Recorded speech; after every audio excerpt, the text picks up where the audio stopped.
Hello and welcome to the Ice Guys, brought to you by the National Hockey Now Network. This is the show that takes you into the world of the National Hockey League. Every game, every day, from a betting perspective. With pro sports handicappers, Ian Cameron, Alex B. Smith, and various guests from the world of hockey and sports betting. And now, here's your host, Ian Cameron. Welcome to the Ice Guys, presented by National Hockey Now, Thursday, December 15th. Ian Cameron, and joined once again, you'll remember him from our season preview show. He joined us right before the NHL season began back in October. Back with us on the Ice Guys once again. It's Mike Krokock, our friend from overseas across the pond, where he's plying his trade for the Guildford Flames of the Elite Ice Hockey League and ripping it up there as well. Mike, great to have you back. Yeah, thanks for having me. Yeah, and we were talking just before the show. I mean, your team over there, Guildford, my goodness, 23 games played. This is the EIHL over in England. His team, he plays for the Guildford Flames, 16 wins, 4 overtime wins. That's 16 regulation wins, 4 overtime wins, 2 losses in regulation, and 1 overtime or a shootout loss. 41 points, and they are 8 points clear of the second place team in the league, which is the Coventry Blaze right now. And meanwhile, a team like, I know enough about this league, Mike, to know that the Belfast Giants usually are one of the best teams in this league and one of the teams to beat. And they're kind of limping around right now down there in 5th in the league. Maybe that's just who knows what's going on with them. But usually they're a team I'm used to seeing doing well. But credit to your team, Mike. I said, here's Mr. First Place joining us here on the show today. Talk about how good things are going right now for your squad in this league. Yeah, it's been good so far. We've had a really successful first half here. I think we kind of know that it's a little bit different over here, where the main trophy that you want to win is the regular season title. So we've had a great start, and we're just kind of hoping to build off that for the rest of the season. Another thing too is, yeah, great start, and you're off. Are you worried about peaking too early? Does that come into the worries for you, or you just game to game, whatever happens? We'll just take it day by day. Yeah. I mean, I think it's more just kind of focusing on the game at hand and do what you kind of can do, and try not to look at the scoreboard too much, and just kind of play the way we should be, and hopefully it takes care of itself. Yeah, we talked about finding a good time to bring you on one last time before the end of the year. Of course, Christmas holidays coming up. What's the plans for Christmas where you are overseas? Just taking it easy? What's going on there for Christmas? Yeah, we just had some Christmas stuff with our team this past week. We've got we play 2 this weekend. I think we've got 1 more next week, and then we're off for a couple days over Christmas. My girlfriend's coming over, so it'll be nice to have her here again. And then I think we play on the 26th, so we're kind of right back into it. And then 2 games in New Year's, so it'll be busy coming up. So it's nice to stay into it though, and not off the ice for too long. No, exactly. I mean, you don't want to have those 2-3 week breaks. Exactly. You're still going to end up playing, and you won't get completely out of playing rhythm over the holidays. Obviously, you're playing overseas. You may not get a chance to watch NHL hockey every single night, but so that's why we're not going to talk specifically about the 3 games last night. It was just a short slate anyway, but just some thoughts from you on the NHL so far, teams that have stuck out to you, players. Obviously, we just saw Ovechkin get number 800, but what's stuck out to you so far in the NHL season? We haven't talked to you since before the season when we did the season preview, but anything you've noticed in the NHL so far this year that stands out to you? Yeah, I mean, I think the teams that we're kind of expected to do well seem to be off to a fairly decent start. It's kind of nice to see the Leafs they seem to be flying under the radar for the first little bit of the season when everybody was everyone's damn hopes up again. Yeah. Yeah. It's just like everyone was kind of counting them out at the start with a couple of losses here and there, but now that they've kind of found their stride, and their goalie tandems seem to be solid too. So, but yeah, Ovechkin scoring, what was it, 800, I think it was. So that's pretty cool to see. Probably won't see too many of those in a lifetime of any kind of player doing that again. But yeah, I mean, just Marner, obviously, with a big run for him as well. Just guys like that have really contributed for their team so far. Mitch Marner, we will get to the Leafs. They are on the both teams, Capitals and the Leafs, are on the schedule tonight. We will get to them, and certainly you're right. What the Leafs have done, what Mitch Marner has done, has been absolutely tremendous during the last couple months. He's on a 23 game streak. He's looking to extend it to 24 tonight when they play the New York Rangers, and it's something about the Leafs where. We see them playing. I'll be honest, Mike, I've said this on the show the last, I would say, week or so. I've never seen this team play as good team defense, believe it or not, in the years as I've seen lately. I mean, you're looking at them as a 5-man group, all, with good structure. When someone on the blue line pinches in, you've got a forward there to support them. They always say the F3, the forward high in the zone. You got to make sure you support there. And they're back checking as well, more than I've ever seen in recent years. Maybe it took 3 defensemen being out. Of course, Riley, Brody, and Muzzin all out for a period of time. Only got Brody back recently, and they're still without Riley and Muzzin, although Riley is closing in on a return. But maybe that's what it took, Mike, to say, hey, let's get everybody to buy in defensively. Forwards help out the defense. 5-man group defensively, all areas of the ice, all shifts. And that's basically what we've seen out of them the last couple of weeks. And it's really been a big factor in propelling this red-hot run that they've been on. Yeah, maybe it's just kind of like a conscious effort after having a few guys go down like that, especially long-term with Muzzin, Riley, those kinds of guys. But yeah, no, it's been kind of surprising with that just because of the holes that have been left on the back end from their absences. Obviously, they're huge parts of their team. So it's been a pleasant surprise, really, for Leaf fans. Pleasant surprise, and they're happy right now. Will they be happy in April? Because really that's what's going to be the measuring stick of how good the season is or isn't, is finally getting that elusive playoff series win in the spring. All right, let's get into the Thursday card. It is a huge card. We've got 12 games on tap here in the NHL tonight. We will start with Philadelphia taking on New Jersey. We've got the Devils here laying a big price, minus 300. Home favorites in this game. The total 6 right now, pretty much across the board. Devils, I don't want to say they're in a slump. You can't go that far yet. But for the first time this year, they have lost 3 consecutive games. They were looking to avoid that fate the other night against Dallas. They end up losing 4-1, although 2 of the goals were empty net goals. So really was more of a 2-1 game. Just ended 4-1 as the Stars put in a couple of empty net goals in that game. Nobody's pushing the panic button here with New Jersey. All the quotes are still positive. We're a good team.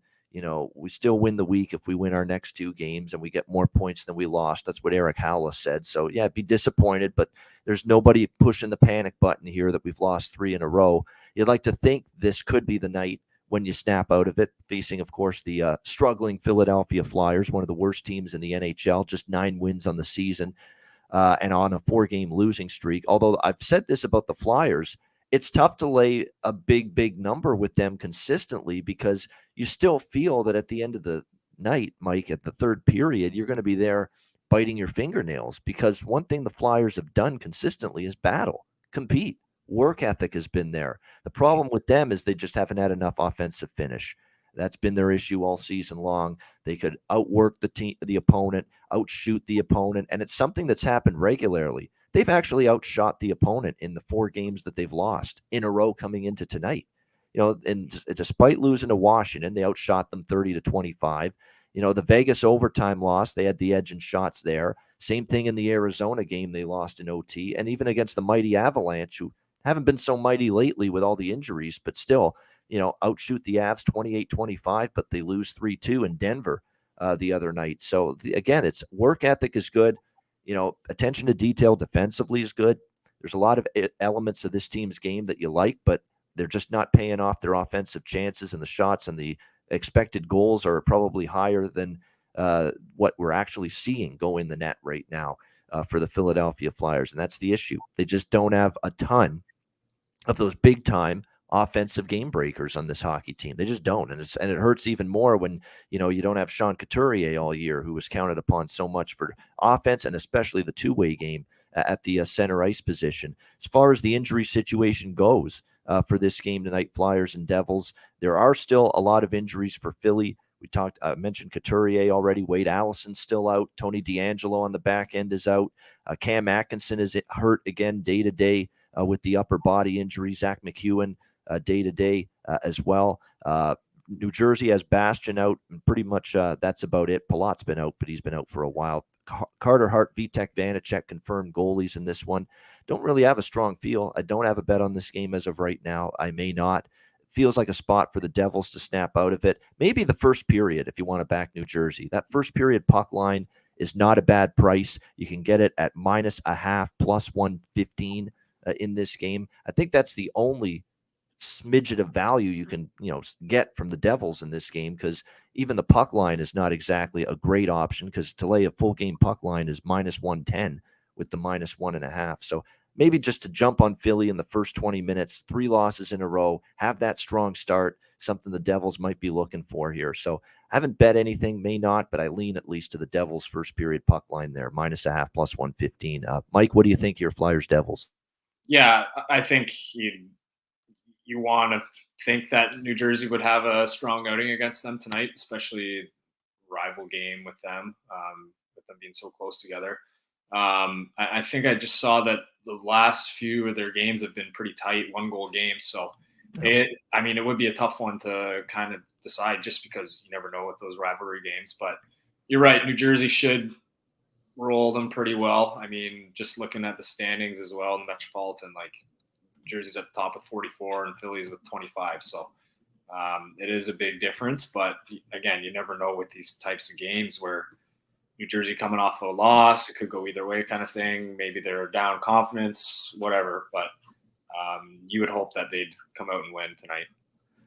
Yeah, it's just a question of value, right? How the hell can you get value out of the Devils when they're a -300 favorite? And to me, the only way you can is maybe look at that first period puck line here with the Devils side in this one tonight. I want to mention someone for Philly, though. He's been getting more ice time on the blue line, and I'm wondering if we're going to see props for him soon. But Cam York, he scored a goal the other night against Colorado, and the guy is shooting the puck a little bit too. So you might be able to get a little undervalued player prop look there toward him for the Philadelphia Flyers. Someone that's actually contributing a little something from the blue line offensively for them. We'll see how the Devils go. Again, the Devils have actually allowed 18 goals in their last 4 games combined. So maybe tightening up defensively is what they're going to look to do. So I would lean under the total actually in this game with the Flyers and Devils as well. All right, next we've got Dallas and Washington. Dallas -115, slight road favorites, 6 the total. Questionable spot for Washington, right? They had the big Chicago victory the other night, and Alex Ovechkin registers the hat trick, his 800th goal. They came off the bench to celebrate it when he scored that milestone goal. They had the big celebration in the dressing room after, pouring the beer on him. Yeah, that's right, Leafs. Beer. Beverages, alcoholic, liquor beverages, not water. We're not little kids. Remember, that's what they did with Marner several games ago. Let's get some real stuff going here. Yeah, beer on Ovechkin poured on him after getting that 800th goal. But nevertheless, so they've celebrated quite a bit. It's obviously a beloved player on the team, leader of the Capitals forever. Great career, 800 goals. Is there a little flat spot here for Washington coming back home after that? You do concern yourself with that. They are playing well, no question. And like I said, I'm trying to tell myself don't bet against Washington right now because they are playing their best hockey of the season. I'm saying that, Mike, because they were one of my prime bet against teams early in the season. I said, this is not the same Washington team.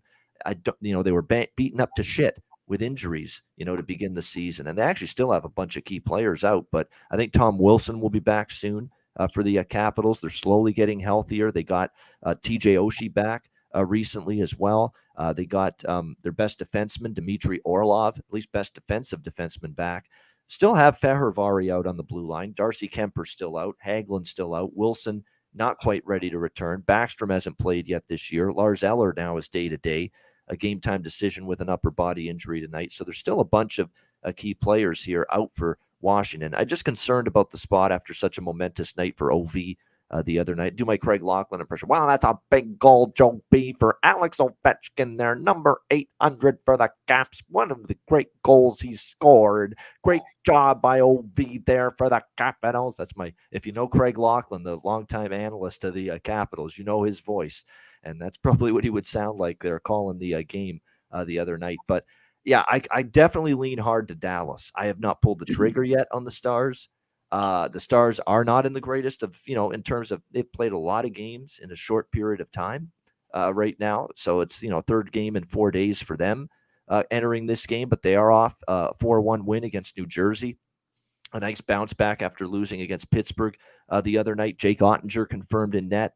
Charlie Lindgren continues to I wouldn't say dazzle, but he's played well. He's played a lot better than I thought, and he's actually won each of his last 5 starts in net for the Capitals. And, Alex B. Smith, my colleague on the show, said the other day, this is a guy that's actually been great at the AHL level at times, and it just hasn't translated to the NHL level in the past for him.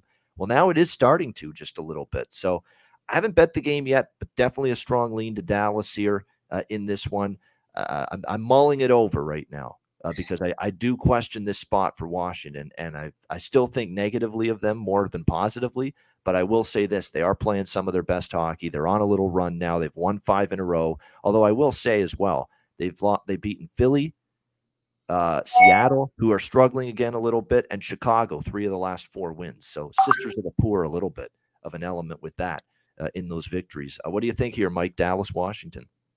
Yeah, I agree with you. I mean, you never know after a kind of monumentous night for Ovechkin and the team like that, and then coming home, and is it a distraction for them? Do the fans do kind of a little celebration for him tonight after that?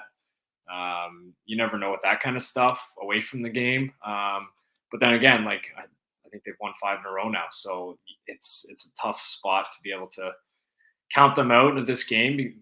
But Dallas is a good team. I mean, their penalty kill percent's 3rd in the league right now, and same with their face-off, their goals for, games played, that sort of thing. And they're a good team. So they're on the road. Yeah, they've had a tough couple games here just with travel, and I think you said however many nights. It's a tough sledding for them. But again, like these are the kinds of games that you're looking to win coming into the Christmas break kind of thing. So I'm sure Dallas will be ready for them tonight, and it should be a good game regardless.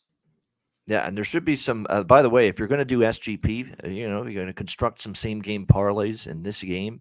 If you're going to do player, points, you've got to include Rope Hintz right now for the Dallas Stars. He has been on a big time heater. We're talking 10 points in the last 7 games for Rope Hintz coming into this game tonight against the Washington Capitals. He's been terrific. I mean, and Ovechkin, part of me says, hangover spot after getting number 800, but part of me says keep riding this guy, because look what he's been doing the last 4 games. He's got 7 goals and 9 points in just the last 4 games. 7 goals and 9 points in the last 4 games. So I think you've almost got to include Hintz and Ovechkin in points parlays if you're going to get involved with that tonight in this game.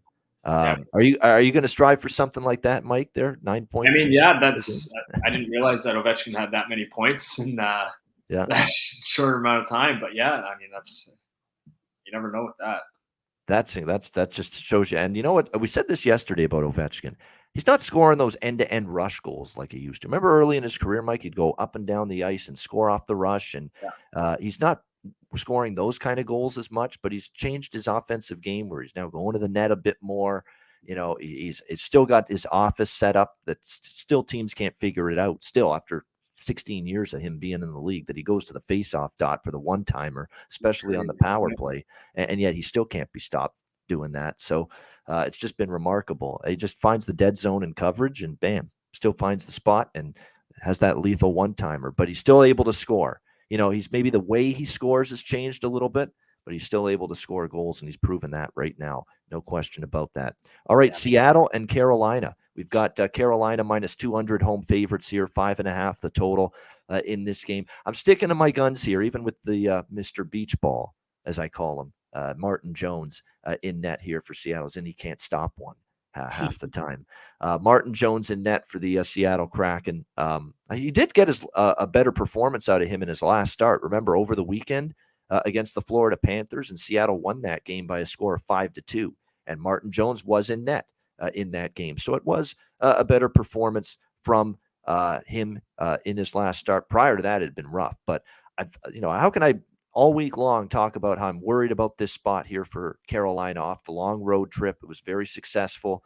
It looked like they were not leaking oil, but it looked like they were just struggling to get over the finish line at the end of that road trip against Detroit the other night, just hanging on with a 1-0 win over the Detroit Red Wings. Now you're back home, and this is where you could see the being on the road. And it's not just being on the road for, I believe it was 6 games, that road trip. Yeah, 6 games. You went through multiple time zones, east to west, west to east, and now back down south, as you return home. You started in Pittsburgh, you went to St. Louis, you went out to LA, and then Anaheim. Then you went all the way back to the Eastern time zone, played the Islanders, then played Detroit, and now you're back home. That's a lot of travel. It's a lot of time zones you've changed in a short period of time, in a little over a week, 2 weeks. Yeah. And now you're back home. So very, very difficult spot, I think, for Carolina. But we are seeing some leveling off from the Seattle Kraken, a team that couldn't be stopped for a while on this great run. And now they've kind of gone in the other direction, 1-4 in their last 5 games. The road record is suddenly, not quite like it was. They've started to lose on the road where they had been almost unbeatable. They're 1-2 so far on this road trip that they've started here. They lost to Washington. They beat Florida, as I mentioned, with Jones in net. And then they lost 6-2 the other night to Tampa Bay. So Seattle, again, definitely regression, definitely not playing nearly as well. I don't think they're playing as well in their own end. That's definitely something to keep in mind. Carolina on the other side, you've got Pyotr Kochetkov, that's the biggest fear I have about taking Seattle tonight, is Kochetkov is the real deal. He's going to be the future number 1 goalie for this hockey team. He's now 7-4 with a 2.01 goals against average and .926 save percentage on the season. He went 5-0-1 on the road trip for the Carolina Hurricanes in net. I mean, he's in great form, but I do think there could be an issue with his team in front of him. When you return home, sometimes you're a little sloppy. You make mistakes. You turn the puck over in areas you shouldn't. Your puck management is a little bit dicey when you're off a long trip. You're mentally and physically not as sharp, as you normally would be. So I'm going to still take that shot with Seattle here, again, at a plus 170 price. And I think after getting drubbed by Tampa Bay, you'll get a good effort from them. You just hope they can capitalize on their chances. You hope they can find ways to beat a red-hot goaltender. And you hope their own goaltender, Martin Jones, who's been more bad than good, although hopefully we get the Martin Jones we saw in his last start against Florida, where he was better, led them to victory. Hopefully we get that version of him tonight. So I'm going to lean to Seattle here and take them for a small bet, plus 170. 5.5, I like the over a little bit too, because we know Seattle has been in some higher scoring games lately. The defense has not played as well. Jones in net is always good to give up a couple. And I think even with Kochetkov, and I think I could see Carolina having some sloppy play in front of them. Tough spot off the long road trip. So 5.5, I definitely think the over might be worth a look, as long as you can get that number. And the 5.5s, as I've mentioned all year, we haven't seen them as much. But when we've seen 5.5 totals, they've been going more to the over than the under. What do you think here, Mike? Seattle and Carolina? Yeah, I was just looking, and I saw their last meeting looked like it was in Seattle, and Carolina won 5-1. So, yeah, it was back in October, but that sort of thing still stings for teams. Like, they don't want to get blown out, especially if it's at home.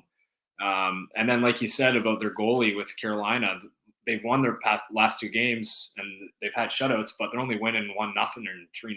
So a goal here or there, the other way kind of thing, and it's a completely different game, right? So, and then Seattle coming off a big win at Florida too, 5-2, and then a disappointing one, 6-2 to Tampa. Like, that's kind of a great scenario for a nice big bounce back game for them, with not a lot of travel in there too, just going from Florida to Raleigh. So, I mean, I like Seattle here as well. I think Carolina's kind of ripe for the picking right now for them. So as long as they can kind of keep scoring goals and maybe keep Carolina's offense at bay, then they should have a good shot tonight. It has all. Look, they're really good right now, Carolina. Seattle's leveled off a bit. I get that. Kochetkov is terrific. What is it? 5-0-1. He went on that road trip. I get all of that, but it's got all the makings of the classic situation where we've seen it for years in the NHL. A team off a very long and very successful road trip, and you come home, you lay that egg, you lay that clunker, or even maybe you don't play that bad, but you still, it's a struggle, it's a grind, to play in a spot like this. It really is. So hopefully Seattle can capitalize on that here tonight down in Canes country, the Caniac Nation, as they call them down in Kakalaki. As far as props go for that game, I mean, I always say with Seattle, there's so many different ways you could go about it because they usually get bunch of different players stepping up and contributing for them on a nightly basis. As far as Carolina goes, we've talked about, obviously, Natchez, how good he has been for the Hurricanes. Don't sleep on Paul Stastny, the old veteran, because now he's up on the top line. He's gotten a goal and 2 points in the last 3 games. He's taken the place, obviously, of Sebastian Aho, who's still out for Carolina, and he's been chipping in some offense for them. We know Natchez has been excellent all season long. And then for Seattle, I mean, take your pick. Alex Wenberg, Burakovsky, Beniers, of course, goes without saying. He's been terrific. Jared McCann, I think, is a little undervalued in the prop market right now. If you look at McCann, he scored 3 goals in the last 6 games, 4 points in the last 6 games for him. So some good options here in terms of the prop market here in this one. All right, LA, Boston. We've got Boston minus 240, home favorites, 6 the total in this game.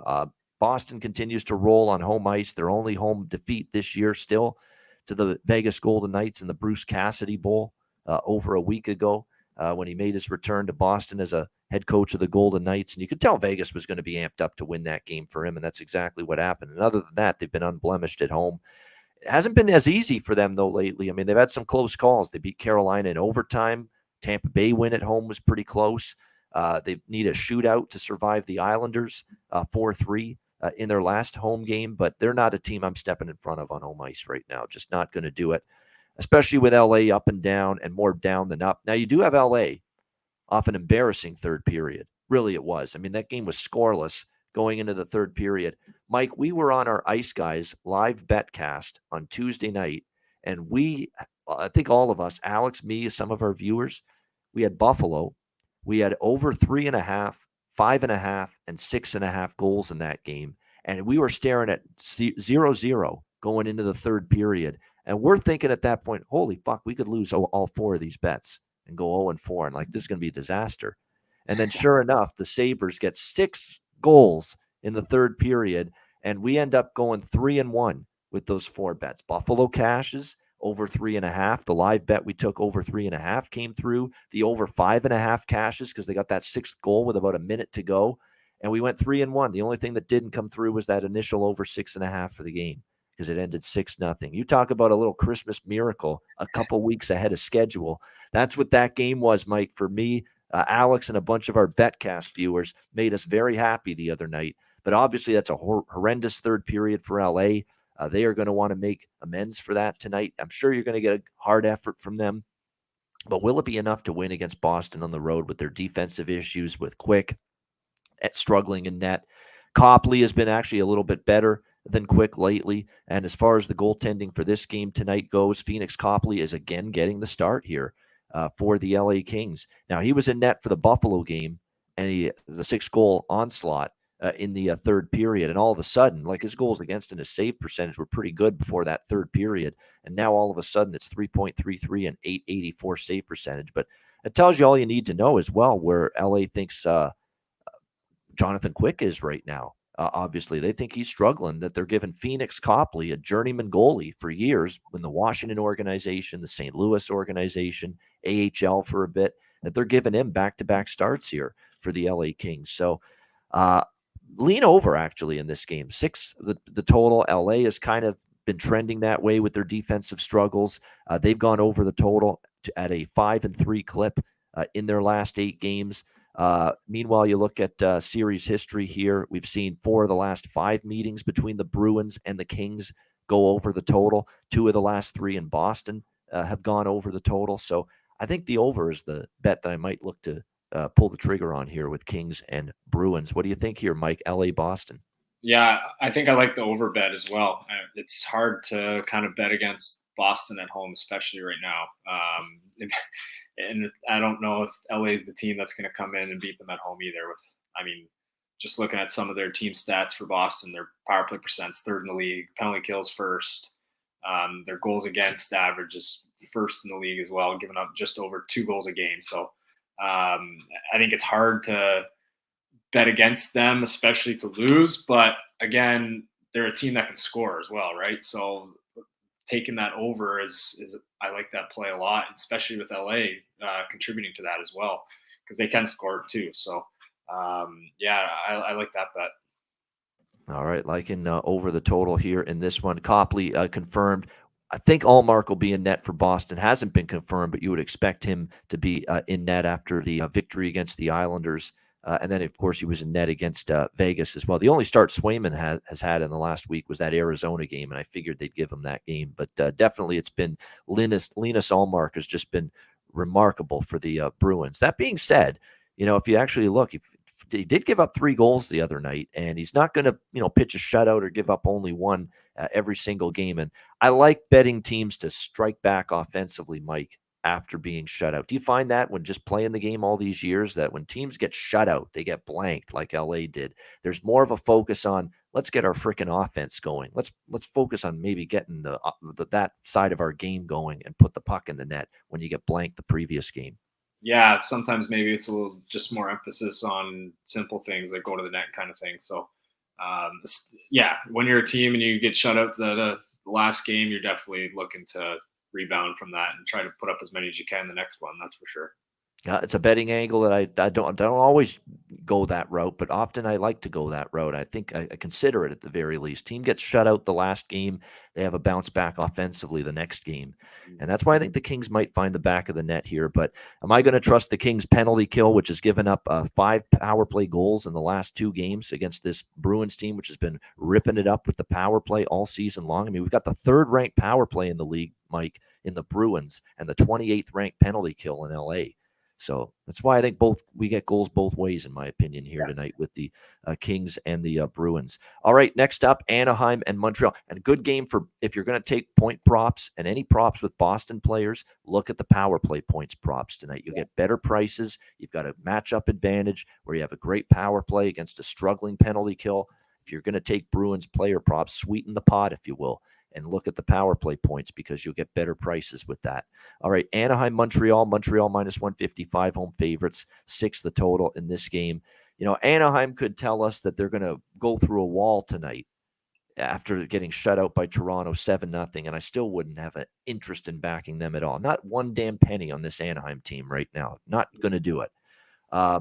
In theory, conceptually, Mike, when you get absolutely embarrassed 7-0, I mean, the Leafs basically scored a touchdown and kicked the extra point against the Anaheim Ducks the other night. You're supposed to want to bounce back. You're supposed to be livid, angry. Pride takes over. And as a hockey team, you play, with your hair on fire, not literally, but figuratively, after a loss like that against Toronto. You would think you see that from Anaheim. They've got a rest advantage as well. They played Tuesday night in Toronto. Montreal plays last night in Ottawa, so it's a back-to-back for the Canadians here. Although it's a short trip, as you know, Ottawa to Montreal. It's not a big travel situation. They're very short. You can take a train, take a bus down the highway, whatever the case. You don't even have to fly if you don't want to. But definitely, it's still an advantage in the situational department for Anaheim off a brutal loss, and the rest advantage over Montreal. And I still can't back them, even at plus 135. That's how bad they are, Mike. Yeah. They're on a rest advantage here over Montreal. They've got absolutely destroyed by Toronto. You'd think they want to bounce back strong, but they're playing so porous defensively. They can't get a save. They can't stop anybody in their own zone. I still have my doubts, and I still can't back them. I still don't trust them enough to back them here in this game. But I'm not going to lay $1.55 with Montreal either. They're on a back-to-back. It's a stay-off game for me. Honestly, Anaheim's going to have to show me they could defend a lick. Seriously. They've got to show me they can fucking defend a lick right now, because they're giving up 6-7 to Toronto, 6 to San Jose last week. Let's not forget that. They gave up 6 to Ottawa. Only 3 to Ottawa. So that was actually a good defensive effort by their standards. But 6 to San Jose, 6 to Toronto. Montreal team total could certainly hit in this game. Wouldn't shock me. It's over 3.5. I guess I would lean that way, but I don't know. I'm probably more likely to stay off the game than bet anything side or total. What do you think here, Mike? Anaheim, Montreal. Yeah, I wouldn't touch Anaheim either. That's for sure. Yeah, I think a rested Montreal team probably could do some damage, like Toronto maybe did. But looking at some of the team stats for Anaheim, their goals against is the worst in the league. Goals for is the worst. Penalty kill percentage is the worst, and their power play is 30th. So it's a tough one for them. I don't think I'd touch them for a while here, just with how cold they are. But yeah, it's minus 155 for Montreal. I don't think it's worth it to take that either. So. Yeah, I mean, it's Lucas Dostal, by the way, I should point out, is going to be the goalie tonight for the Anaheim Ducks. They think he's got the potential to be their future number one. Of course, we don't know yet. He hasn't had a big enough sample size at the NHL level yet to make that, make that distinction. But he is going to be in net tonight. The last start he had was against Ottawa, and he did make 35 saves on 38 shots. So again, like usual, Anaheim gives up a shit ton of shots, and he actually played okay.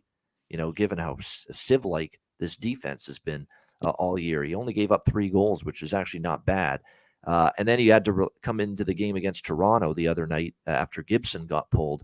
And unfortunately for him, he gave up 5 goals on 25 shots in that game. So it was pretty rough for Dostal in that game. But again, the whole team was just brutal in that game against Toronto. And his overall numbers this year are actually 5.39 goals against, 849 save percentage. But again, he's only had the 2 starts, and that Toronto game where he's filling in takes the spot of Gibson, that basically inflates his goals against and his save percentage in a game where, look, I think they quit, honestly, Anaheim in that 7-0 game. So I don't want to, look at those raw numbers for Dostal, 5.39 goals against, and say he's that bad.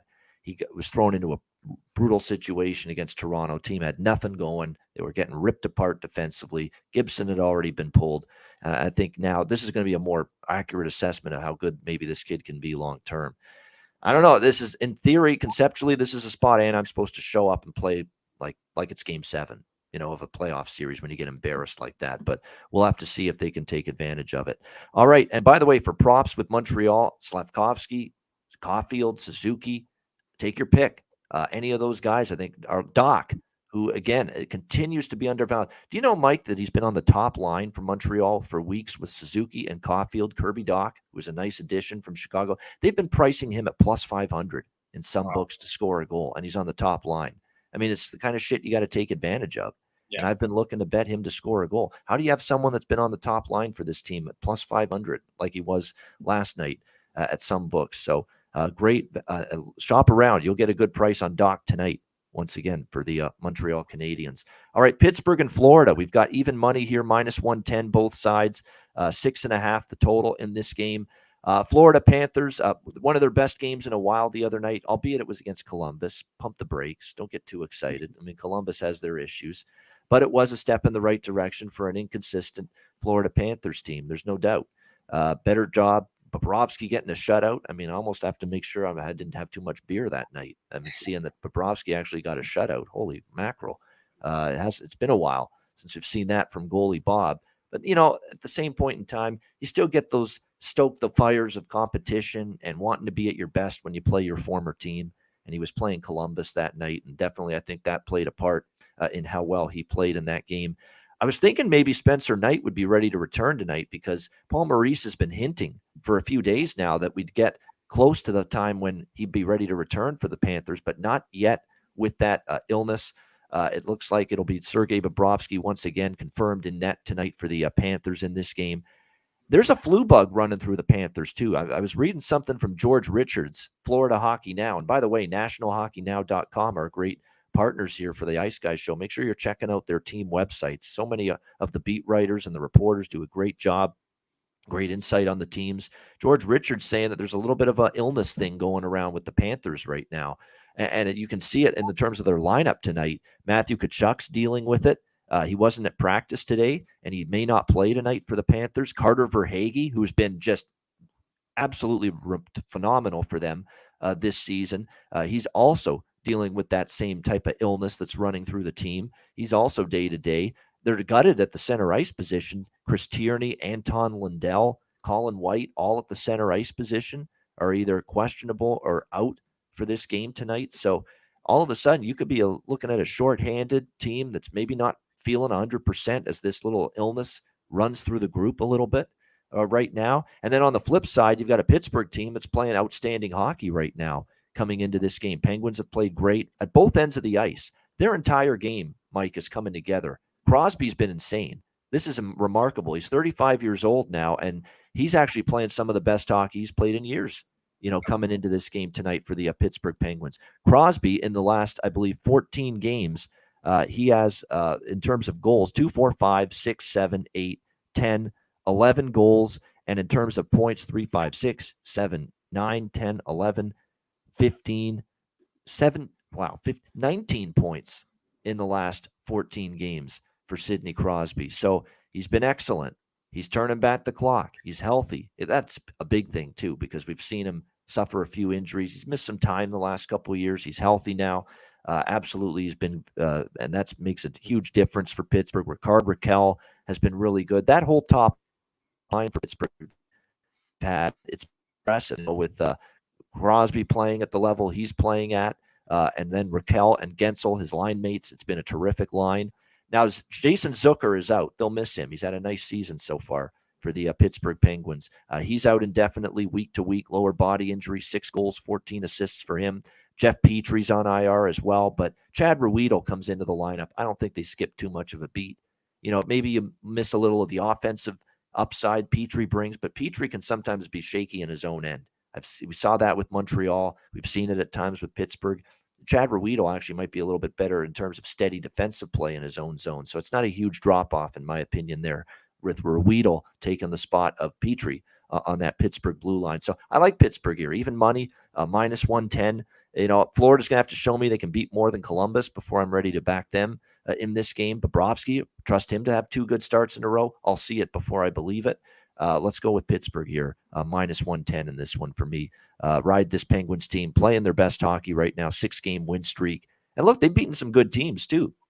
Vegas, they beat Buffalo twice, who, are a better team this year. Dallas in their last game.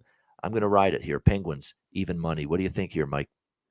Yeah, I think you nailed it with Crosby playing some of his best hockey right now. It's kind of been unbelievable. You'd think that he'd have a bit of a regression coming into the season, especially as age is creeping up and some injuries that he's had over the last few years. But he seems to be kind of clipping along well right now. I think he's at 38 points in 29 games or something like that. So it's hard not to jump on board with that guy as your leader right now, especially if you're a Penguins team that's looking to kind of move up the standings a little bit and just be in that top half with the other elite teams. I think they're tied with Carolina right now at 38. So I like Pittsburgh here. I do think Florida's a good team with them being at home, but again, the Bobrovsky factor where you kind of don't really know, and it seems like they are missing Spencer Knight, and with a couple call-ups, seems that that flu bug might be going around in their team right now. So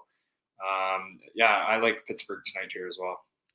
Nobody's been dealing with any of that shit with the Guildford Flames. You've been all healthy boys, all you guys? Yeah, for the most part. I think we just had a couple little sicknesses here and there, but other than that, no, we've been pretty good so far, knock on wood. Not surprising when you got 41 points and you're leading the league by 8 points. You probably are healthy. You're probably doing something right and avoiding injuries and staying healthy. Touch wood, right? Yeah, that's exactly it. Exactly right. Pittsburgh for me here in this one, minus 110. You know what's something, and I'm reading this now, the Malkin line with Brian Rust, although Zucker was a big part of that, so they're going to have to see who's taking that spot. You know that my bargain bin goal scorer prop senses are lighting up, and who's going to take that? It's Danton Heinen. It looks like it's going to play on that second line with Evgeny Malkin and Brian Rust. You know what that means? Prop value on Danton Heinen moving up the lineup. I think that's a good value-laden player prop option tonight for the Pittsburgh Penguins. But that line with Zucker on it, with Malkin and Rust, number 2 in the league in goals expected. I mean, holy mackerel. And they've already got the Crosby, Gensel, Rickard Rakell line right now rolling too. So both of the top 2 lines for Pittsburgh doing a remarkable job right now. So keep an eye on that. Definitely you've got situations that look optimal, in my opinion, for These top two lines, you could put a bunch of those guys in player points props tonight in terms of a same game parlay. And I would definitely look at Heinen as well. Points and goal scorer prop. He'll be undervalued as well. I do want to mention a prop from the New Jersey game because we talked the New Jersey game earlier. I forgot to mention this because this is one of the most important ones, I think. We've seen Fabian Zetterlund. I've mentioned him before for the New Jersey Devils. Very talented player. He was kind of pushed down the lineup for a while. Lindy Ruff's putting him back on the top line tonight for the New Jersey Devils, Fabian Zetterlund, and he will be playing alongside Tatar and Nico Hischier on that top line for the Devils tonight. Value with Zetterlund for sure. Top line, not going to be priced like it. Going to get more opportunity, going to get more power play time as well for this game tonight against the Flyers. So let me just take a look at what the price would be for him, Fabian Zetterlund, because you're going from the fourth line to the top line tonight. You can get plus 410 on him to score a goal. Wow. Whew, top line. Yeah, sign me up for that one. You never know, right? So, yep. And when they get those opportunities, players going up the lineup, I'm sure you've seen this before. Players going up from the fourth or the third line to a top six forward role, they're flying out of their skates.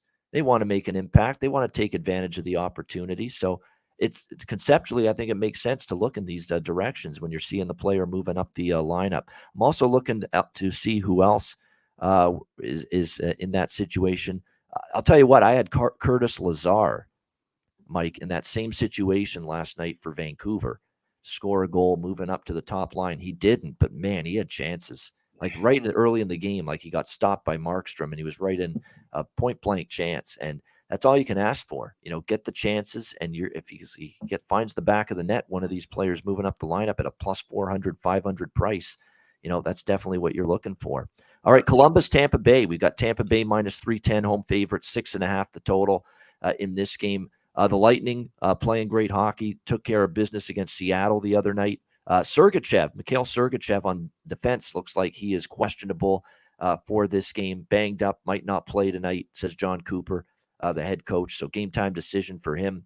17 points in the last 14 games from the blue line for Sergachev. So he's been racking up the points. He's been chipping in offense from the blue line, quarterbacking the power play, doing all of that good stuff for the Tampa Bay Lightning. So if he doesn't play tonight, they'll definitely miss his presence in this game. Definitely the Jackets might have an opportunity. First of all, here's another team off a shutout loss. Jackets lost 4-0 to Florida the other night.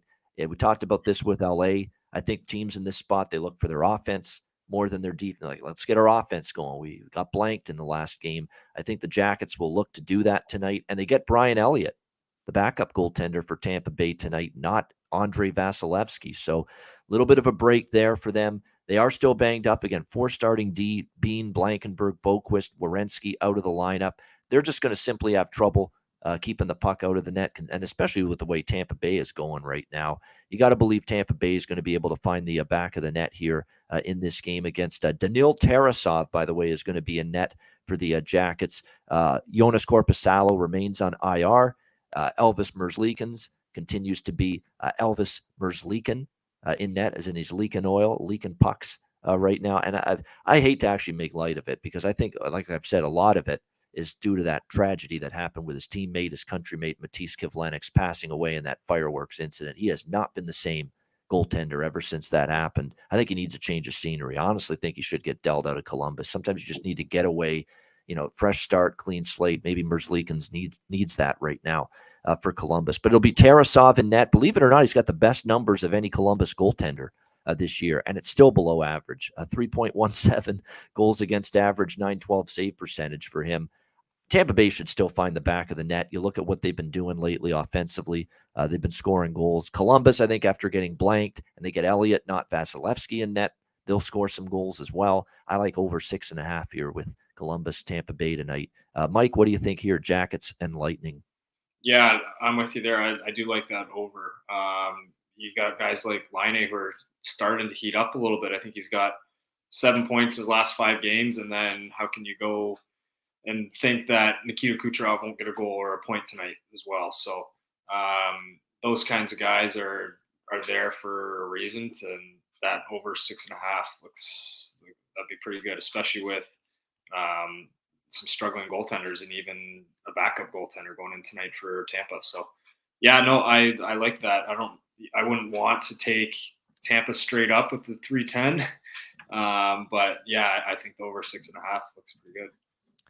All right, Mike, this is a pretty easy trivia question, but I'll throw it at you regarding Brian Elliott. He has a 6-1 record in 7 starts this year and a 3.39 goals against average, .895 save percentage. What does that tell you? What does that tell me? I mean, 6-1, but a 3.39 goals against average. Yeah, I mean, he's given up a lot, but his team's kind of bailing him out, obviously. There you go. That's the thing, is that just maybe that having him in net makes them play a little tighter on D, but who knows, right? And at some point that's going to give up at sometime. So you would need a little more from him. Yeah. So again, 6-1. He's been winning games when he's been in net. But he's been giving up goals. Like, it's been situations where basically Tampa's winning these games like 5-3. You know, when he's in net, or 5-4, 6-4, something like that. So just be careful with that in terms of Elliott, because you actually look at his recent starts. You've seen a 5-2 game, a 6-5 game, a 5-4 game, a 5-3 game in his last 4 starts. All of them clearing 6.5 goals, by the way, total goals. So definitely liking over 6.5 here, Jackets and Lightning. This is on the short list of candidates for best bet, actually, at the end of the show. I haven't decided if this will be it, but it's got the potential. And yeah, prop wise, definitely there's a bunch that we could look at here in this game tonight. It goes without saying that Stamkos, Kucherov, Point, those 3 guys have been just remarkable. What's Point got? 5 goals and 6 points in the last 4 games.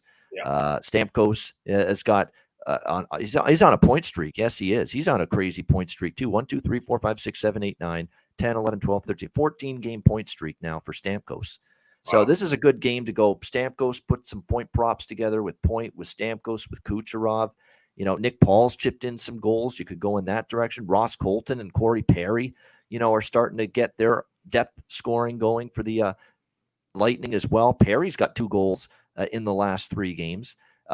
Nick Paul all season long has chipped in offensively. Ross Colton has 3 goals in the last 6 games for the Lightning, 4 points during that span. That's why they're winning like they are right now, Tampa. They've got everybody contributing offensively. The big guns are firing, and even the depth forwards are contributing. Tough to beat them when that's happening, for sure. All right, next up, we've got, as we continue along here, Toronto and the New York Rangers. In this one, we've got the Leafs, one of the better games of the night. Leafs minus 120, road favorites at Madison Square Garden, and the total 6 across the board in this one. Both of these teams are playing good right now, Mike. Definitely. I mean, the Rangers went through their little slump, but they're definitely playing better hockey right now. They've turned it around. We'll see if they can keep it going tonight against the Leafs. I have my doubts, though, because if you actually look at the Rangers, Colorado was banged up. Vegas was in a tough spot back home after the big Boston win where they beat Cassidy and handed the Bruins, or Cassidy and the Golden Knights. They beat the Bruins. They came back home. They lost to the Rangers, bit of a tough spot. St. Louis is struggling mightily when the Rangers beat them. So the New Jersey win was impressive because they were down in that game. But the other ones, you put a little asterisk beside them. I just think the Leafs, in their victories, they've looked overly more impressive in all facets of their game compared to the Rangers. Like, they're defending. All their big guns are contributing. They're getting their depth scoring as well. I mean, like I said, they're playing like a 5-man unit defensively. Matt Murray and Ilya Samsonov. I mean, Kyle Dubas looks like a genius right now. I mean, there's nothing else to say other than that. Now, maybe we're proven otherwise in a month or 2 from now, or in the playoffs if they shit the bed, But right now, he looks like he struck the jackpot essentially. Because Samsonov and Murray have been outstanding, and he got them for pennies on the dollar, brought him in the offseason, and look at the way they're playing right now for the Leafs. I do like Toronto here, minus 120. I haven't bet the Leafs often. I don't bet the Leafs often, but I find you get their best in games like this, good competition. I find they raise their game when they're playing Rangers and Tampa Bay and Florida and teams like that. They've been like that, the last few years. I think the Leafs are going to find a way here tonight, minus 120. Murray confirmed in net as Sheldon Keefe continues to go back and forth with both of these goalies because they're both playing well. And I think he figures, let's just give one guy a start, and then we'll give the other guy the next game. That's basically the way he's been going about it. So, yeah, for me, I'll go with Toronto here, minus 120 in this one. What do you think here, Mike? I like that too. I think coming off a big win like that, you sometimes might worry about kind of a loosey-goosey style of game for the next one for them, just thinking that maybe it's point night again. But I think going into a big building like MSG is, right, you almost need your A game every time you go there. And a team like Toronto kind of knows the significance with that and wanting to beat a team like that. So, I like the Leafs tonight as well. That value seems pretty good. Usually they're a little worse than that. So it should be a good game, though. I mean, that'll be an exciting one to watch. Totals wise, this could go either way. With the way the Leafs are defending, right now, the goaltending they've gotten, you would think it goes under. But at the same time, they're lighting it up also right now. 4-5, 5-7. That's the goals they've scored in the last 4 games. And the last 3 meetings at Madison Square Garden, Rangers and Leafs, we had a 6-3 game, a 5-3 game, and a 6-3 game. All of them going over the total. And I don't know. I just get a gut feel it goes over tonight. Do I love it? No, because I think it's a tough total. It could go either way. And both teams can play a higher scoring brand of hockey and a lower scoring brand of hockey. But I don't know. The trends that I'm seeing from both teams offensively point that maybe that game can go over the total tonight. And the Rangers, too, during the win streak, 6, 5, and 4, in 3 of the 4 victories. They only scored 1 goal against Colorado, and then they won in a shootout. But Colorado's trying to bring everybody into a tighter checking style of play. That's the way Colorado's been playing lately with all the injuries they have. So even the Rangers have been perking up offensively. So I guess I'd lean over 6 here with the Leafs and the Rangers tonight as far as the total goes. Prop-wise, I've been doing this, Mike, with the Mitch Marner situation. He's going for 24 consecutive games with a point tonight. I've been taking him to score a goal and over points. And it's a nice plus like 180 type of price. And these have hit more often than not. So if he scores a goal and he gets 2+ points, you have a good chance with that. And that's usually the parlay I've put together in Leaf games lately, and it's actually cashed in more often than not. So I might look in that direction one more time here tonight. What's scary, too, is we know Nylander and Marner and Matthews have been great lately. Well, Alexander Kerfoot busted out of a slump the other night with 2 goals. What if he gets going?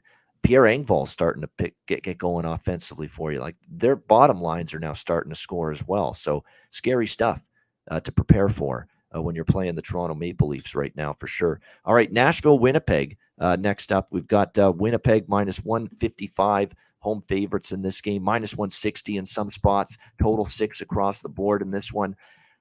Winnipeg has been a thorn in my side the last couple games because I've taken them 2 games in a row. I should have stayed off them in the Washington game, but I really did like them against Vegas, and we were on the betcast that night, and very disappointed in the way they were playing defensively. They just couldn't hold a lead.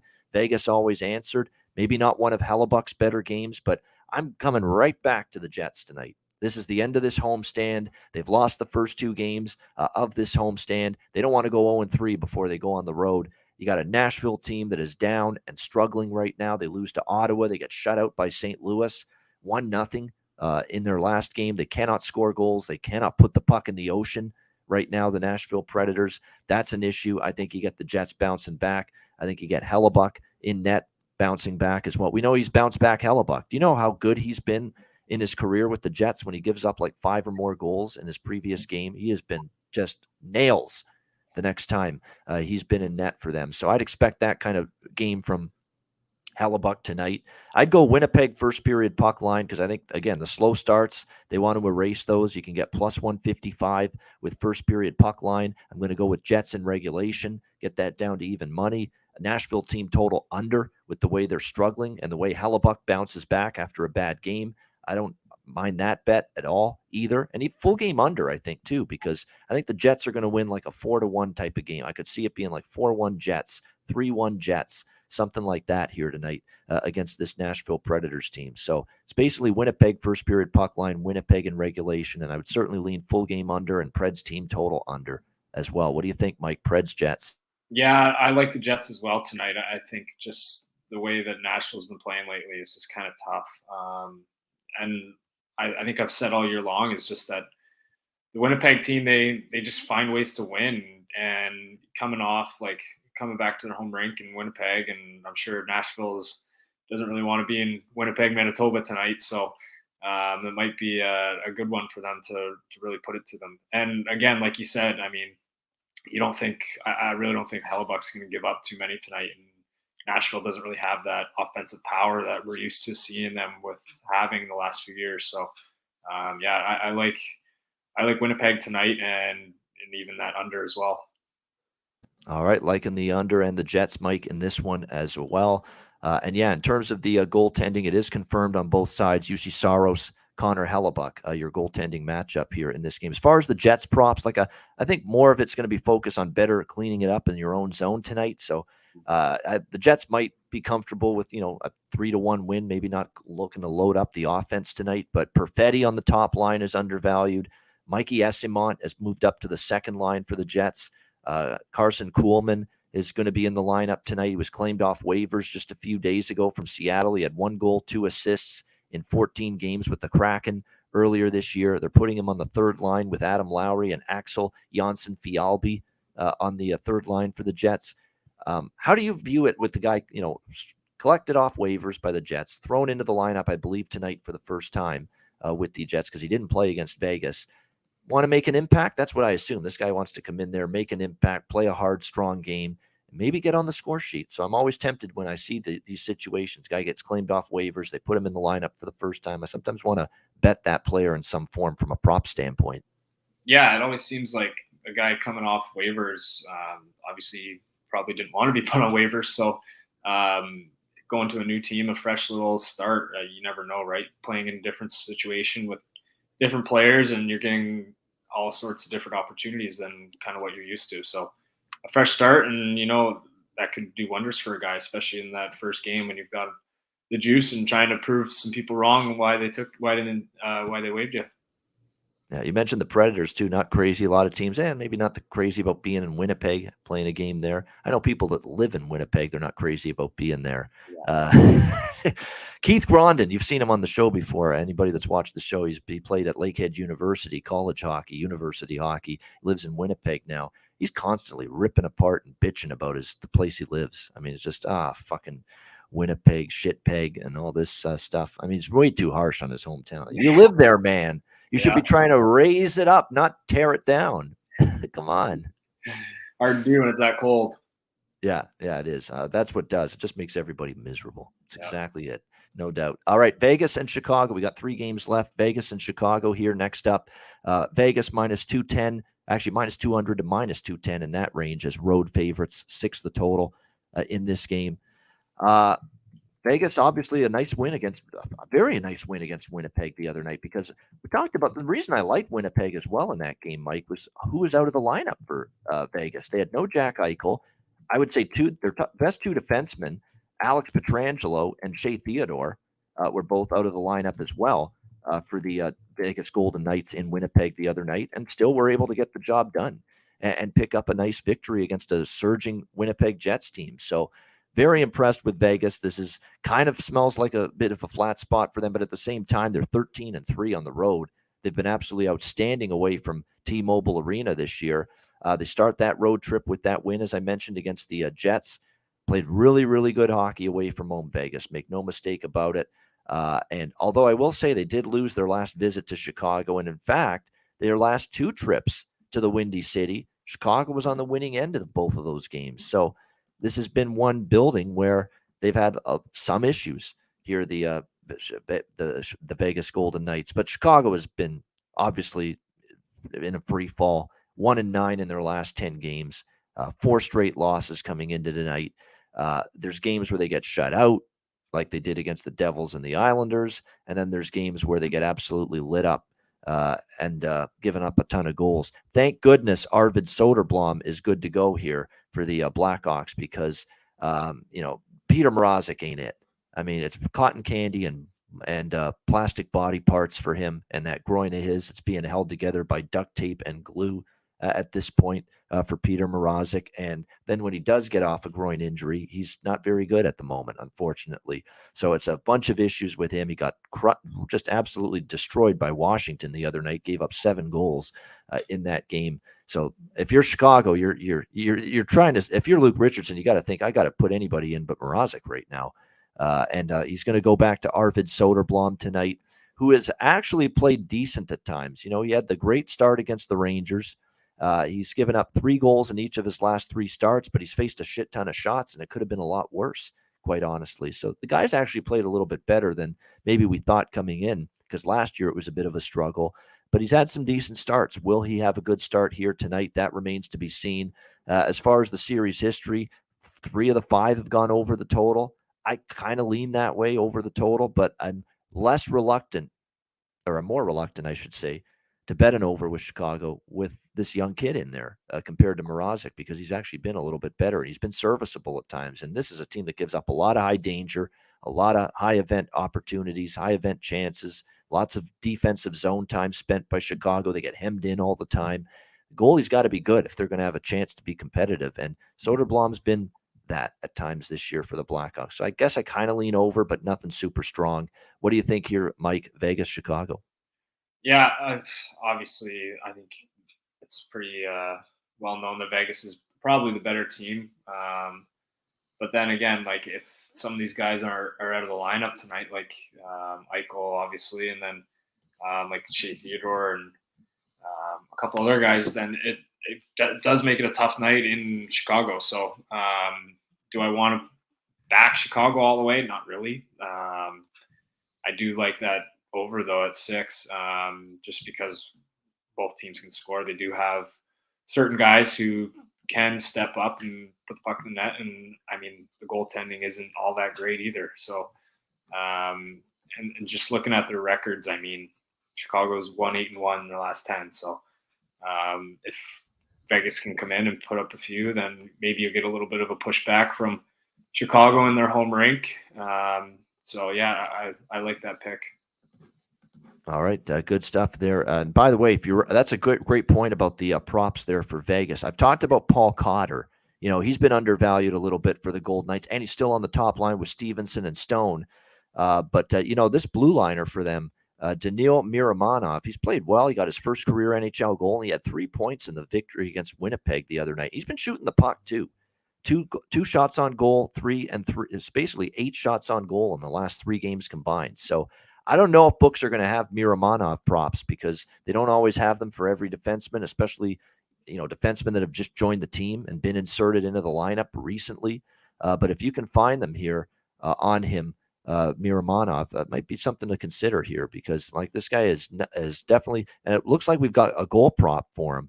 We just don't have points props and shots on goal and things of that nature with Miramanov yet, but you can get plus 700 on him to score a goal. So there you go. And he just scored one in the last game, and he's shooting the puck a lot. So, you know, you could do a lot worse than that in terms of a value-laden prop option for tonight's card. All right, St. Louis and Edmonton. We've got the Oilers minus 165, home favorites, 6.5 the total in this game. Blues returning home, the Oilers, I should say, returning home following a mini 2-game road trip through Minnesota and Nashville. On back-to-back nights, they lose in Minnesota 2-1, and then they end up beating Nashville 6-3 in their next game. You know, it's really, really amazing how every single Edmonton victory, you know, if you look back over their last 10 games, every Edmonton win, they have scored at least 4 goals. You know, it seems like, you know, they don't score 4, they don't win. You know, that's what you get from the Edmonton Oilers. And so if you like Edmonton, you know, and you take the team total over 3.5, because they're not going to win unless they get to 4. Why on the hell would you take a money line on the Edmonton Oilers at minus 170, or even the reg line, you know, and risk overtime, which is always a risk with Edmonton because nothing comes easily for them at times. You know, just go over 3.5. If you like Edmonton in the game tonight, just go over 3.5 on their team total, because every recent Oilers win, they have scored 4 goals minimum. So to me, that's what makes sense. I like Edmonton team total here over 3.5. If it's Campbell in net, Campbell soup, I might end up going with the over in the full game. But I think it's going to be Skinner. Yes, it is. It's Skinner. It is Stuart Skinner for the Edmonton Oilers in net tonight. And obviously, he has been the best goalie for Edmonton. There's a reason Jay Woodcroft's given him more starts. And look, I like what I'm seeing from Nugent Hopkins lately. Hyman, Holloway, I think, could get going. Yamamoto, I think, is due at home to score. He finally got his first goal in a recent home game. There's some good prop options for Edmonton. I know St. Louis finally won a game against Nashville, 1-0, but it wasn't very pretty. It was an overtime win against a team that can't score goals right now. Probably going to be a lot tougher for them here tonight against the Oilers. And I don't know what the exact numbers are, Mike, but I know St. Louis off a win has not been nearly as good lately. I'm looking at it now. Yes, they beat Florida 5-4, came back from the dead. They beat the Panthers. They lost their next game after that. They beat the Islanders 7-4. We thought maybe they would get back on track after that, and they lost their next game. So they have not been able to follow up a win, the St. Louis Blues, with another one. So I think Edmonton probably wins this game, especially now that Skinner's in net. Binnington is in net, and he was great against Nashville, but he only faced 20 shots. He's still been struggling for the better part of the last month. I've got to see more and a better offensive team he's going up against here, obviously, with the Edmonton Oilers. So Oilers team total over 3.5, around -110 is what I'd be looking at here in this game. Mike, what do you think, Blues Oilers? Yeah, I like that team total for Edmonton. Even just looking at their last few matchups here, I think it was Edmonton 3-1. Yeah, 3-1 on October 26th, and St. Louis actually beat them 2-0. So, but yeah, no, I like Edmonton here. You got to think McDavid's got at least 2 points in him. Same with Draisaitl. So you're there. You're close to 4 goals already. So especially like the last 10 for St. Louis, 3-6-1, and with a deadly power play at 31% for Edmonton, like you got to think that they're putting up a few tonight on them. So yeah, I like that team total tonight for Edmonton. All right, team total over 3.5 here. And we got to flash this comment up about our guest, Mike. Dude with the hat looks like a smaller, I think skinnier is what you meant to say there. Skinnier version of Chris Pronger. There you go. Have you heard that one before? No, that's a first. That's for sure. No. You hit like Chris Pronger too. I know it, right? I don't know about that. Yeah. And you fight like him, right? No. Hell of a defenseman back in the day. I mean, what a career he's had. Actually, I saw him on television on Sportsnet the other day. So he's still around and kicking, enjoying the retirement life right now. So yeah, I'm looking at an Oilers team total over 3.5 here. Mike agrees here in this game. All right, final game of this massive Thursday card. We've got the Buffalo Sabres and the Colorado Avalanche.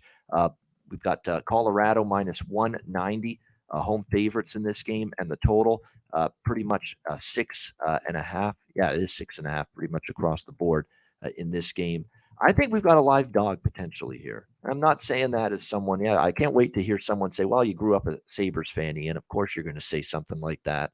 Let me explain this first of all. Colorado's still very much banged up, right? They've still got a ton of injuries, and it's really impacted them negatively lately. Nate McKinnon's still out. Byram and Manson on the blue line, 2 huge losses on the back end.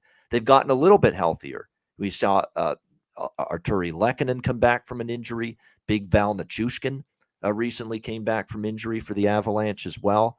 And so they're starting to get a little healthier. And as a result, I would start to think they're going to play a little bit better as they get more of their full complement, their full lineup back. But let's look at the 2 victories for Colorado. They had that rough 4-game losing streak as the injuries mounted, losing to Boston twice, losing to lowly Philadelphia in Philly, losing to the Rangers in a shootout. And yeah, they've won 2 in a row, but they beat a struggling, fledgling St. Louis Blues team, 3-2 in that one. Not overly impressive. And then their life and death hanging on by their fingernails against Philadelphia. You know, a Philadelphia team that beat them in Philly, you would think they'd want to put the boots to them in the last game against the Flyers, and they're hanging on, and they were lucky Philly didn't tie that game. We were on the Betcast Tuesday night watching that game end. Philly came this close to tying the game. So things are not coming easily right now for the Avalanche, and Buffalo lost to Colorado at home just recently, 6-4. They didn't play that bad. You know, that game was back and forth. The Sabres made a good account of themselves, and that was a Colorado team that's obviously much healthier at that time than they are now. Sabres kind of up and down, 3-2 their last 5 games. They had back-to-back losses against Pittsburgh, but as we've mentioned, Pittsburgh's surging right now, winners of 6 in a row. They beat up Columbus, they beat San Jose, they beat up LA 6-0 the other night. Now they start this road trip through Colorado, Arizona, and Vegas. I think there's opportunity here for Buffalo in this one. Now they've had obviously struggles at times against Colorado. Colorado's won 8 in a row head-to-head versus the Buffalo Sabres. We've got to overcome that, obviously. And that's something that, I have some fear of, that the Sabres have just not done well against the Avalanche head-to-head, 8 straight losses to this team. But, you look at the injuries, although it looks like Evan Rodriguez, too, might be back tonight for the Avalanche, which is significant. You look at the situation in net where, Georgiev and Francouz have been a little bit more up and down with their level of play in between the pipes in recent games. The Buffalo Sabres, I think, have a shot in this game. And that's all I'm looking for here when I'm talking about Buffalo at plus 160 in this game. Could be one of those games where, and as John X mentioned, or someone else mentioned, that Buffalo might run out of gas in the third period. May not be the worst idea, that if you kind of like Buffalo like I do, split the first period and the full game in this game. Maybe you take Buffalo early, where the legs are there. You know what it's like in that thin air and high altitude, right? It just, you hit the wall sometimes in the third period, and that's when Colorado can get you. But yeah, the first period is plus 135 on Buffalo, and the full game is still a very appealing plus 160 and even plus 165 at some spots here with the Sabres. So I'm going to take a shot with the road underdog here, Buffalo, at the plus price.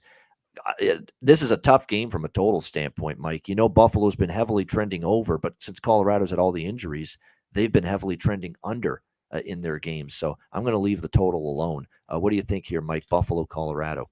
Yeah. What would be the Buffalo team total for tonight? Oh, I like that you asked, because that's another way of, there's many ways to back a team. You don't always have to look just at the money line.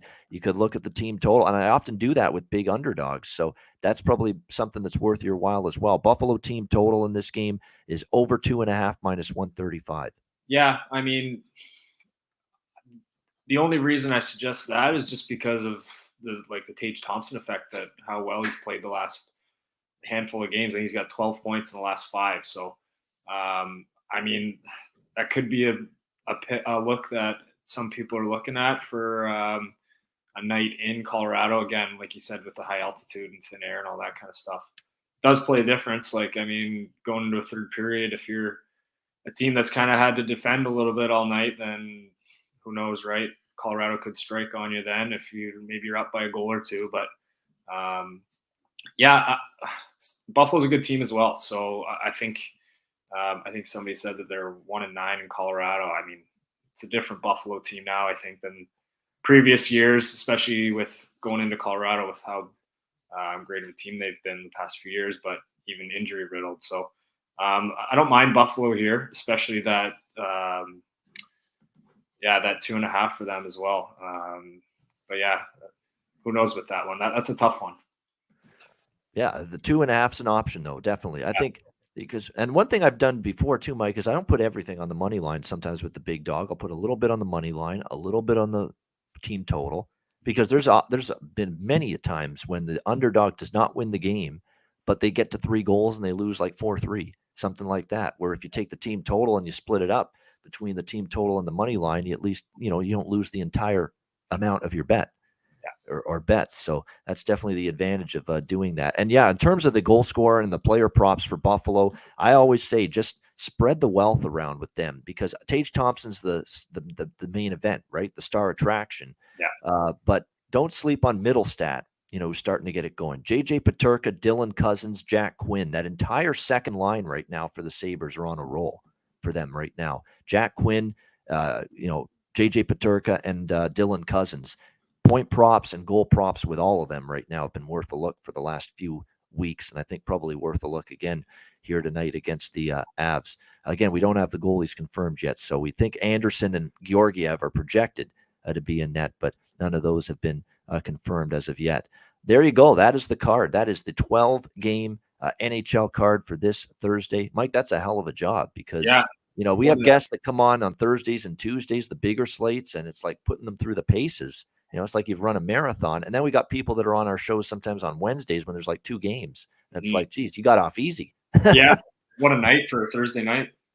Yeah, it is. It's a great night of hockey. There is no question about that. Looking forward to seeing, obviously, how the games play out here tonight in NHL action. So we thank everybody for joining us. Again, hit the like button if you're watching on YouTube. 225 live viewers right now on YouTube. We appreciate that very much. Hit the like button. The YouTube channel is up to over 3,000 subscribers now, which is excellent. We love to see it. Over 3,000 followers on Twitter at the _ Ice Guys, I should say. So make sure you're following us there on Twitter as well. We appreciate it very much. And also support the sponsors that support this show. Get the best Delta 8 cannabis products on the market, shipped quickly and discreetly from Gramco, one of our 2 new sponsors here of the Ice Guys Show. Visit thegramco.com and use promo code Ice Guys to save 25% on every order. And with any order on the site over $50, shipping is free. So check out Gramco and their wonderful Delta 8 cannabis products today and use the promo code Ice Guys. And of course, manscaped.com, take advantage, of that, the great products that are used for men. Keep yourself trim in all the key areas. Of course, for me, it's always been ear hair. It's pissed the hell out of me. Nose hair, especially. Like I said the other day, it's like someone's tickling your nostril. It pisses you right off. And you can take care of that with the Weed Whacker. The Lawnmower 4.0 will take care of you as well in any area of your body, keep you in good shape with that. Manscaped.com, again, free shipping and 20% off from any products on manscaped.com using the promo code Ice Guys. So check that out, manscaped.com, 20% off and free shipping using the promo code Ice Guys. All right, best bets to wrap it up here for this Thursday edition of the Ice Guys. Mike, great job. We'll get you back on again later this season in the new year. What do you like for best bet here for a Thursday? I do.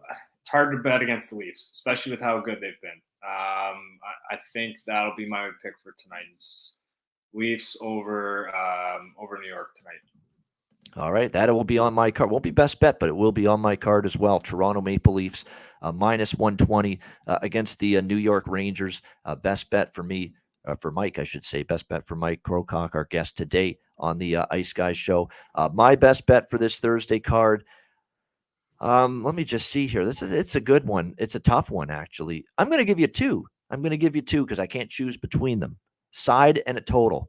Pittsburgh minus 104 is the best price out there right now. Pittsburgh minus 104 against Florida. I like the way this Penguins team is playing right now. 6 in a row. Ride the hot hand, if you will. Penguins minus 104 against Florida.